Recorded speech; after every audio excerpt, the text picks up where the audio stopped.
Hello guys, तो चलिए बात करते हैं हाइड्रोसल्फोनिक्स के बारे में कि हाइड्रोसल्फोनिक्स क्या होता है, इसके कारण क्या होते हैं, इसका लक्षण क्या होता है और इसका लाइन ऑफ ट्रीटमेंट क्या होता है।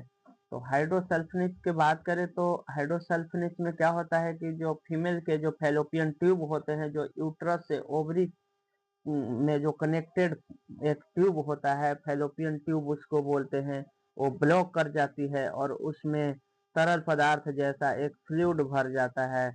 जहाँ पे फर्टिलाइजेशन होना, तो वहाँ पे जिस जगह पे फर्टिलाइजेशन होना होता है वहाँ पे फ्लूइड भर जाता है, तो फर्टिलाइज भी नहीं हो पाता है, तो ये एक बांझपन का कारण भी बन जाता है। बच्चा कंसीव नहीं होता है उसके वजह से।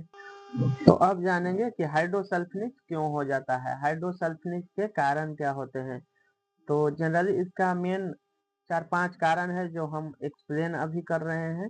फर्स्ट है पीआईडी, पेल्विक इन्फ्लामेटरी डिजीज।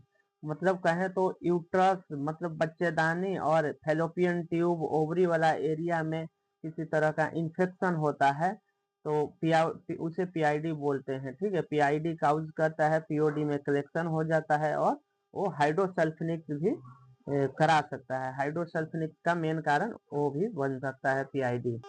और सेकंड मेन कारण है इसका इंडोमेट्रियोसिस। मतलब यूट्रस के जो टिश्यू होते हैं वो बाहर फैलोपियन ट्यूब वाला एरिया में ग्रोथ करने लगते हैं, उसे इंडोमेट्रियोसिस कहते हैं। तो हाइड्रोसल्फोनिक्स का मेन कारण में से एक इंडोमेट्रियोसिस भी है। एंड थर्ड में बात करें तो सर्जरी, मतलब बहुत दिन पहले, कुछ दिन 2-4-5 साल पहले सर्जरी अगर हुआ है, तो सर्जरी के बाद जो इन्फेक्शन होता है पेल्विक वाला एरिया में, तो उसके वजह से भी, ऑपरेशन के वजह से भी, प्रीवियस सर्जरी के वजह से भी हाइड्रोसल्फोनिक काउज हो सकता है। एंड थर्ड है पेल्विक टीबी। पेल्विक वाला एरिया में अगर टीबी हो जाता है फीमेल को, तो वो भी हाइड्रोसल्फोनिक्स का एक मुख्य कारण बन सकता है।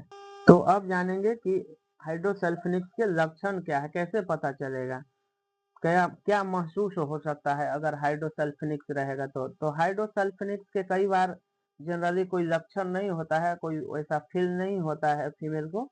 बट क्या होता है कि अगर कोई महिला शादीशुदा है और उसको मतलब कंसीवमेंट करना है, कंसीव बच्चा कंसीव करने की प्रयास कर रही है और कंसीवमेंट नहीं हो रहा है, तो उस स्थिति में उसका पता चल सकता है। एचएसजी अगर वो करवाएगी या अल्ट्रासाउंड करवाएगी तो जनरली पता चलेगा कि हाइड्रोसल्फोनिक्स है। और हाइड्रोसल्फोनिक्स रहने पर कई बार किसी को दर्द नहीं होता है, लेकिन रेयर केस में कभी कभी किसी को पेन भी होता है। कोई कोई फीमेल को पेन होता है बहुत ज्यादा पेल्विक वाला एरिया में, या विजाइनल डिस्चार्ज हो सकता है, सफेद पानी की तरह भी गिर सकता है, वाइट डिस्चार्ज हो सकता है, विजाइनल डिस्चार्ज हो सकता है। तो ये जांच करवाएगी तो हाइड्रोसल्फोनिक्स हो सकता है। या पीरियड में दर्द, माने तो पीरियड जब आता है उस टाइम फीमेल को पेन हो सकता है। ये सब इसके लक्षण हैं हाइड्रोसल्फोनिक्स का। तो अब जानेंगे इसका लाइन ऑफ ट्रीटमेंट क्या है, इसका इलाज क्या है, कैसे ठीक हो सकता है हाइड्रोसल्फोनिक्स।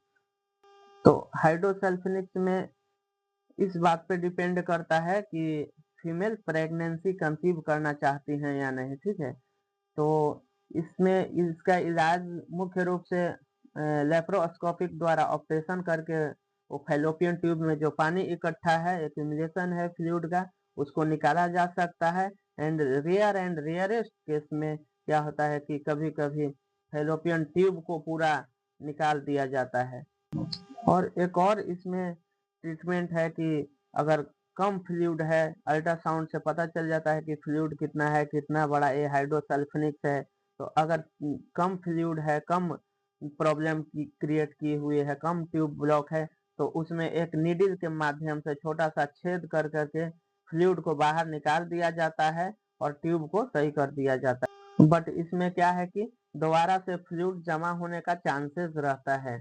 तो एक और इम्पोर्टेंट बात जो अपना ओपिनियन शेयर कर रहा हूँ, कि हाइड्रोसल्फोनिक्स अगर कंसीवमेंट करना है, अगर बच्चा कंसीव करना है होगा, तो हाइड्रोसल्फोनिक्स का इलाज महत्वपूर्ण है। हाइड्रोसल्फोनिक्स का इलाज जरूरी है, क्योंकि इसमें जो फ्लूइड होते हैं, तो फैलोपियन ट्यूब में जो फ्लूइड होते हैं वो टॉक्सिस या जहरीला हो सकता है, जो यूट्रस में बच्चे को टिकने नहीं दे सकता है। ठीक है, तो कैसा लगा वीडियो? एक्सपेक्ट करता हूँ कि आप लोग को समझ में आया होगा, अच्छा लगा होगा। तो चैनल को सब्सक्राइब एंड वीडियो को लाइक एंड शेयर करें। तब तक के लिए धन्यवाद, मिलते हैं नेक्स्ट वीडियो में। जय माता दी।